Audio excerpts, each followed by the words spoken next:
This is the second poem from the Young Hearts Engraving. It's called The End of All Streetlights. Flickering lights above our heads, and there is no telling how much longer we have before they all go out. I hold your hand and guide you, somewhere away from this depth of freezing air, and we stood in the street as the tanks rolled down where we used to stand, together making all kinds of promises, and you gave me white tulips as a symbol of your peace.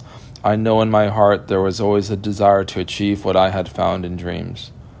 But the problem is always that no one understands or stops to contemplate things that are spiritual or intangible. You told me what we know is right was always the path we should be walking.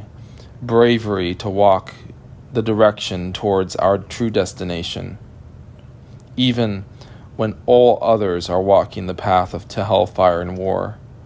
Yulia, your love is closer than the fear which lingers far too long, as a shadow we all thought we had slain. But this pain which we contemplate becomes all-consuming, until it once again becomes real, and we walk the streets of St. Petersburg, protesters in chains all across this land, thinking they could build an army to snuff out the peace that grows forever in patient hearts unspoken. The desert of our hearts spreads until even the feeling is numb. And as time has passed us both by, life growing inside our veins, bursting out forth forever, I have given all I have in hopes of preserving my own heart. But in the midst of so much fire and brimstone raining from the sky, the flames of Armageddon, this is the end of all beautiful things.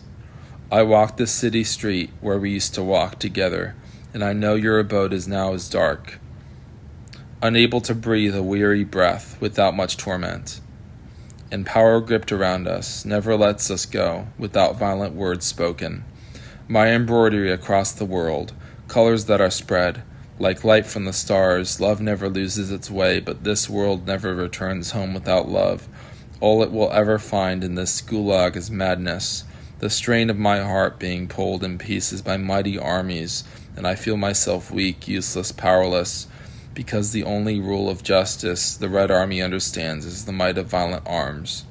Our homes were more valuable, and all the time we celebrated what we had. I continued to walk through the streets, seeing the protesters quickly clash with the police, and there was silence before they could sing or lift up a single word. The nation becomes for us a prison, and none of us had a choice but to suffer through these passing days blended into each other, and we could no longer count them.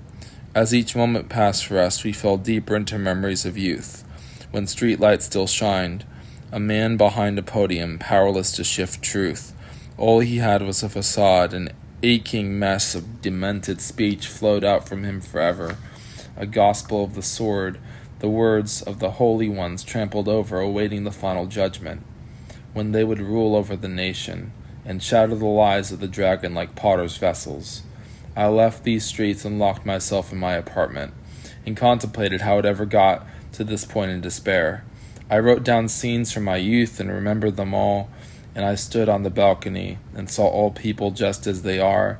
I was glorified in these moments in which I stood alone, looking out into space, recording each moment in my mind, but finding it so difficult to express what I was feeling with others, only because I could not believe I had lost all motivation to better myself. My father always told me that I would be lost in a world like this one before he was consumed by shadows himself. The solace we seek can only be found after fighting for an eternity, which means the Lord's work is never done.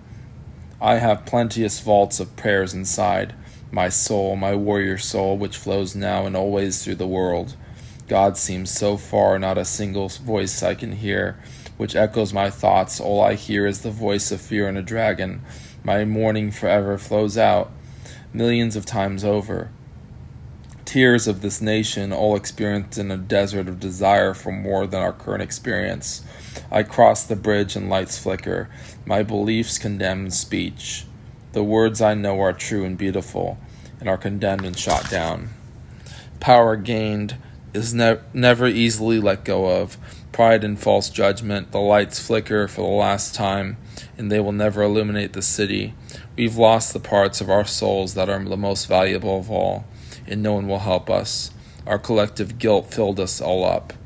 The angels of light led us now forever into the darkness, having once and for all sworn their fealty to the devil. My lonely heart always clawed forward out of the darkness. The city from now on would be filled with shadows like smog, from factories producing arms and machines of war.